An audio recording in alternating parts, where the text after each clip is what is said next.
മക്കളെ +1 മാത്സിലെ ഏറ്റവും ഇമ്പോർട്ടൻ്റ് ആയിട്ടുള്ള 2 ചാപ്റ്റേഴ്സ് ആണല്ലേ സെറ്റ്സും റിലേഷൻസ് ആൻഡ് ഫംഗ്ഷൻസും.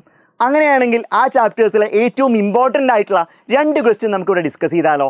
എക്സാമിന് സ്ഥിരമായിട്ട് ചോദിക്കുന്ന 2 ക്വസ്റ്റ്യൻസ് ആണ് സാർ എന്നിവിടെ പറയാൻ പോകുന്നത്. എന്നാൽ നമുക്ക് ക്വസ്റ്റ്യനിലേക്ക് പോകാം അല്ലേ. സോ ഫസ്റ്റ് ക്വസ്റ്റ്യൻ ഇങ്ങനെയാണ് മക്കളെ. Let u equal to 1 2 3 4 5 6 a equal to 2 3 b equal to set 3 4 5. അവർ പറഞ്ഞിരിക്കുന്നത് find A union B, A complement and B complement, verify A union B whole complement equal to A complement intersection B complement. De Morgan's law എന്നൊക്കെ നമ്മൾ പറയാറുണ്ടല്ലേ. So എങ്ങനെയാണ് ഇത് ചെയ്യാൻ നോക്കാല്ലേ. A union B എന്ന് പറയുമ്പോൾ വളരെ ഈസി ആയിട്ട് നമുക്ക് ചെയ്യാൻ പറ്റും. എന്ത് ചെയ്യാടാ, എയിലെയും ബിയിലെയും എലമെന്റ്സ് എല്ലാം കൂടെ നിരത്തി പിടിച്ചങ്ങോട്ട് എഴുതുക, വേറെ ഒന്നുമില്ല. Okay, so A union B എന്ന് പറയുമ്പോൾ നമുക്ക് എന്ത് ചെയ്യാം, എ എന്ന് പറയുന്നത് 2 3 ആണല്ലോ, ബി എന്ന് പറയുന്നത് എന്താ 3 4 5. റിപ്പറ്റീഷൻ ഒഴിവാക്കുക എന്നുള്ളതാണ് നിങ്ങൾ മനസ്സിൽ വെക്കേണ്ട ആദ്യത്തെ കാര്യം. സോ 3 2 പ്രാവശ്യം എഴുതേണ്ട കാര്യമില്ല. സോ 4 5 ഇതായിരിക്കും എന്ത് എ യൂണിയൻ ബി എന്ന് പറയുന്നത്. ഇനി സെക്കൻഡ് ക്വസ്റ്റ്യൻ എന്താടാ, A complement and B complement. A complement എങ്ങനെയാണ് കണ്ടുപിടിക്കുക? ഈസി അല്ലേ. യൂണിവേഴ്സൽ സെറ്റിൽ നിന്ന് എ എന്ന് പറയുന്ന സെറ്റ് കളഞ്ഞ് ബാക്കി യൂണിവേഴ്സൽ സെറ്റിലുള്ള എലമെന്റ്സ് ഒക്കെ ജസ്റ്റ് പിടിച്ച് എഴുതുക അല്ലേ, വേറെ ഒന്നുമില്ല. സോ എന്താണ് എ കോംപ്ലിമെന്റ് എന്ന് പറയുന്നത്? A complement equal to U minus A. ഇങ്ങനെ ഓർത്ത് വയ്ക്കാം നമുക്ക് അല്ലേ. സോ യു മൈനസ് എ എന്ന് പറയുമ്പോൾ നമുക്ക് എന്ത് ചെയ്യാൻ പറ്റും? നോക്കടാ, എ എന്ന് പറയുന്നതിൽ 2 3 ഈ പറയുന്ന എലമെന്റ്സ് ഉണ്ടല്ലോ, അതൊഴിവാക്കി ബാക്കിയുള്ളത് എഴുതുക. 1 4 5 6 ഇതായിരിക്കും എന്ത് എ കോംപ്ലിമെന്റ് എന്ന് പറയുന്നത്. ഇനി എന്താണ് ബി കോംപ്ലിമെന്റ് എന്ന് പറയുന്നത്? ബി കോംപ്ലിമെന്റും ഇതുപോലെ തന്നെ ഈസി ആയിട്ട് കണ്ടുപിടിച്ചൂടെ. ബി ഒഴിവാക്കി എഴുതടാ, U minus B. U minus B എന്ന് പറയുമ്പോൾ അതെന്തായിരിക്കും വരുന്നത്? സോ ഈസി ആയിട്ട് പറയാൻ പറ്റും, 3 4 5 കളയാ അല്ലേ. സോ എന്ത് വരും? 1 2 6 ഇത്രയല്ലേ വരുള്ളൂ. 3 4 5 ക്യാൻസൽ ആയി പോയില്ലേ. ഇപ്പൊ നമ്മൾ ഇത്രയും കണ്ടുപിടിച്ചില്ലേ. ഇനി ഡി മോർഗൻസ് ലോ നമുക്കൊന്ന് വെരിഫൈ ചെയ്താലോ. എന്താണ് അവർ പറഞ്ഞിരിക്കുന്നത്? A union B whole complement equal to A complement intersection B complement. എങ്ങനെയാണ് വെരിഫൈ ചെയ്യുന്നത് നോക്കിയാലോ. വെരി വെരി ഇമ്പോർട്ടൻ്റ് ആയിട്ടുള്ള ക്വസ്റ്റൻ ആണ്. So A union B whole complement എന്തായിരിക്കും A union B whole complement? A union B whole complement എന്ന് പറഞ്ഞാൽ എന്താ ചെയ്യേണ്ടത്? യൂണിവേഴ്സൽ സെറ്റിൽ നിന്ന് എ യൂണിയൻ ബി കളഞ്ഞ് ബാക്കിയുള്ള എല്ലാ എലമെന്റ്സും നിരത്തി പിടിച്ച് എഴുതുക, വേറൊന്നുമില്ല. സോ ഞാൻ ഇങ്ങനെ പറയാതിനെ യൂണിവേഴ്സൽ സെറ്റിൽ നിന്ന് എന്ത് കളയണം? നമ്മൾ എ യൂണിയൻ ബി കളഞ്ഞാൽ മതി. സോ യൂണിവേഴ്സൽ സെറ്റ് എന്താണെന്ന് അറിയാം നമുക്ക്.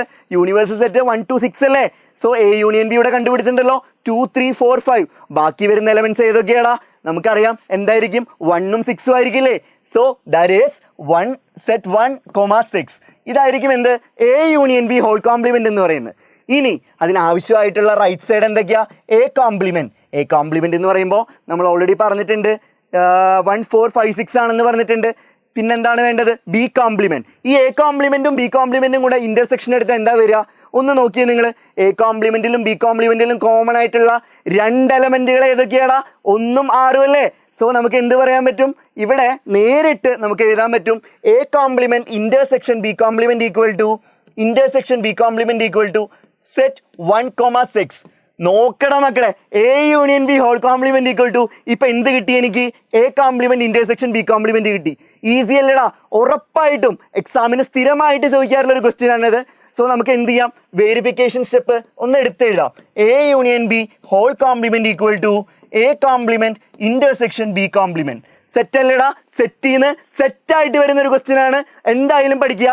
ഇനി റിലേഷൻ ആൻഡ് ഫംഗ്ഷൻ മറ്റൊരു ഇമ്പോർട്ടൻ്റ് ആയിട്ടുള്ള ചാപ്റ്റർ ആണല്ലേ, അതിലെ ഇമ്പോർട്ടൻ്റ് ആയിട്ടുള്ള ക്വസ്റ്റ്യൻ എന്നാ പിടിച്ചോ. എന്താണ്? Let A equal to 1 2 3 and B equal to 4 5. എന്താണ് പറഞ്ഞിട്ടുള്ളത്? എ ക്രോസ് ബി കണ്ടുപിടിക്കണം, അതുപോലെ തന്നെ ബി ക്രോസ് എയും കണ്ടുപിടിക്കണം. എങ്ങനെയാണ് എ ക്രോസ് ബി കണ്ടുപിടിക്കുക? ഒന്നുമില്ലടാ, വെരി ഈസി സ്റ്റെപ്പാണ് കേട്ടോ. A cross B equal to ഞാനിവിടെ എഴുതുന്നുണ്ട്, ശ്രദ്ധിച്ചോ. എന്ത് ചെയ്യാം നമുക്ക്? 1 ഓർഡേർഡ് പെയർ ആയിട്ട് എഴുതണം. ഓരോ എലമെന്റ്സും 1 എന്ന് പറയുന്ന എലമെന്റ് എയിലെ ഫസ്റ്റ് എലമെന്റ് എഴുതി, ബിയിലെ ഫസ്റ്റ് എലമെന്റ് എഴുതി അല്ലേ. ഇനി എയിലെ ഫസ്റ്റ് എലമെന്റ് എഴുതി, ബിയിലെ സെക്കൻഡ് എലമെന്റ് എഴുതി. ഇനി എ എന്ന് പറയുന്നതിലെ സെക്കൻഡ് എലമെന്റ്, അതായത് 1 4 1 5 2 4 2 5 3 4 3 5 ഇതായിരിക്കും എ ക്രോസ് ബി അല്ലേ. ഈസി ആയിട്ട് പറയാൻ പറ്റും. സോ 2 4 2 5 ദെൻ ഇനി എന്താ വരുന്നത്? 3 4 3 5. ഓക്കെ, ഈസി ആയിട്ട് പറയാൻ പറ്റുന്ന സാധനമാണ് അല്ലേ. ഇത്രയേ ഉള്ളൂ എ ക്രോസ് ബി എന്ന് പറയുന്നത്. അതായത് ഓരോ എലമെന്റ്സും എങ്ങനെയാണ് കൃത്യമായ രീതിയിൽ ഓർഡേർഡ് പേരിട്ട് കൊടുക്കുക അല്ലേ. സോ ഇനി എന്തായിരിക്കും ബി ക്രോസ് എ എന്ന് പറയുന്നത്? ബി ക്രോസ് എ ഇതുപോലെ തന്നെ പറയടാ, B cross A equal to easy അല്ലേടാ. ബി ക്രോസ് എ എന്ന് പറയുമ്പോൾ ബിയിൽ നിന്നും എയിലേക്കാണ് പോകേണ്ടത് അല്ലേ. സോ 4 1 4 1 4 2 4,3. ഇനി അടുത്ത എലമെന്റ് ഏതാടാ ബിയിലെ 5 അല്ലേ. സോ 5,1 5,2 5,3 ഇത്രയാണ് വരുന്നത്. ഇനി വേറെ ഏതെങ്കിലും ഉണ്ടോ? 5,3 പറഞ്ഞു. ഇത്രയല്ലേ ബിയിലുള്ളൂ. ബിയിലുള്ള എല്ലാത്തിനും പെയറായല്ലോ. ഇത് ക്ലോസ് ചെയ്യുക. ഇതാണ് നമ്മുടെ എന്ത് ബി ക്രോസ് എ എന്ന് പറയുന്നത്. സോ ക്രോസ് പ്രൊഡക്റ്റ് എടുക്കാൻ ക്ലിയർ ആയല്ലോ. ഇതിന്റെ ക്വസ്റ്റ്യൻ എന്തായാലും ചോദിക്കുന്നതാണ്. ഇനി find the number of relations from A to B. ഒരു സെറ്റ് എ എന്ന് പറയുന്ന സെറ്റ് തന്നിട്ടുണ്ട്, ബി എന്ന് പറയുന്ന സെറ്റ് തന്നിട്ടുണ്ട്. അങ്ങനെയാണെങ്കിൽ എയിൽ നിന്നും ബിയിലേക്ക് എത്ര റിലേഷൻ ഡിഫൈൻ ചെയ്യാൻ പറ്റും എന്ന് നിങ്ങളോട് ചോദിക്കുകയാണെങ്കിൽ വളരെ ഈസി ആയിട്ട് പറയാം. ഒരു ഫോർമുല ഉണ്ടടാ, നമ്പർ ഓഫ് റിലേഷൻസ്.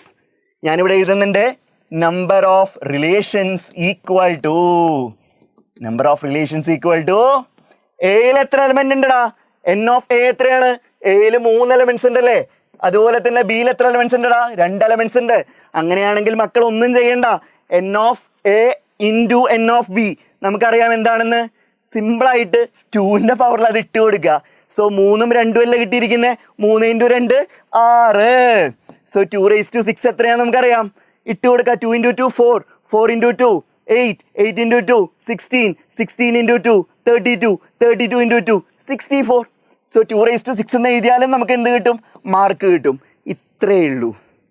ഇപ്പം സാറ് പറഞ്ഞ വെരി ഇമ്പോർട്ടൻ്റ് ആയിട്ടുള്ള പ്രോബ്ലംസ് നിങ്ങളുടെ എക്സാമിന്, നിങ്ങളുടെ ക്വസ്റ്റ്യൻ പേപ്പറിൽ നിങ്ങൾക്ക് കാണാൻ പറ്റും. ഈ ക്വസ്റ്റ്യൻ മനസ്സിലായില്ലേ? ഇതേ പാറ്റേണിൽ ഒരു ക്വസ്റ്റ്യൻ കൂടെ നമുക്ക് ചെയ്താലോ? ഇതാണ് ആ ക്വസ്റ്റ്യൻ. സോ ഈ ക്വസ്റ്റ്യൻ്റെ ആൻസർ എൻ്റെ മക്കൾ കമൻറ്റ് ബോക്സിൽ ടൈപ്പ് ചെയ്യുക. ഓക്കെ, സോ ക്വസ്റ്റ്യൻ ഒന്ന് വായിക്കാം. Consider the set A equal to set -1,1 and B equal to set 0, 2, 3. A cross B കണ്ടുപിടിക്കണം, number of relations from A to B കണ്ടുപിടിക്കണം. സെയിം പാറ്റേണിലുള്ള ക്വസ്റ്റ്യൻ ആണ്. മറക്കാതെ കമൻറ്റ് ബോക്സിൽ കമൻറ്റ് ചെയ്യുക. ഇനി ഇതുപോലെയുള്ള ക്വസ്റ്റ്യൻസ് നമുക്ക് ഡിസ്കസ് ചെയ്യണ്ടേ? ഇന്ന് വൈകിട്ട് 7 മണിക്ക് നിങ്ങളുടെ സ്വന്തം ഷാമിൽ സാറ് നമ്മുടെ എജുപോർട്ടിൻ്റെ ചാനലിൽ വരുന്നുണ്ട്. എല്ലാ മക്കളും മറക്കാതെ ജോയിൻ ചെയ്യുക. എല്ലാ മക്കളും നിർബന്ധമായിട്ടും ഷെയർ ചെയ്ത് കൊടുക്കുക. കമൻറ്റ് ബോക്സിൽ നമ്മുടെ ആ ഒരു ഇതിൻ്റെ ലിങ്ക് പിൻ ചെയ്ത് വെച്ചിട്ടുണ്ടാവും കേട്ടോ. ഓക്കെടാ, ബൈ.